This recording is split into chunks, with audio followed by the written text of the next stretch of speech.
Alright, so one thing I added were these cup holders. I bought this a while ago because it was kind of cheap. It kind of grips in there pretty well. But as you can see, actually, how does that even grip in there? I don't even know. But it does, oh, it has these little bumps on here that help grip it. But I got that because I notice a lot of people throw garbage in these cup holders, or in cup holders in general. So having this here makes it a lot easier. If I need to clean it up, I can just pop this thing out. It's a little bit difficult to pop out because of those kind of clip thingies, but then I can just toss the trash out and I can wash this out very easily. And yeah, I don't know what the point of this design is, but it's like rubbery here, and then you got like a plastic ring in the middle, and then more rubber in there.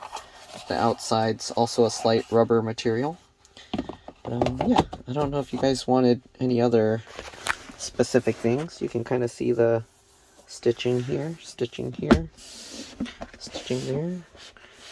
One of the main reasons I don't like, if you're wondering why I didn't get like black seats or anything, on the black trim they have this wooden thing here. I don't like the look of that wood. It reminds me of those old vans. So I actually like this, prefer this. I mean, I could always wrap it, I guess, but yeah, I like this look. And that paper's still down there. I'll throw it away eventually because there's the carpet there. Is there a carpet here? Okay, I think there's floor mat carpets on everywhere. But yeah. Again, that seat back there we're gonna have to fix. The crooked headlight thing, or tail light, we're gonna have to fix. The fog lights work, and I don't know if there's anything else I need, but I think that's it.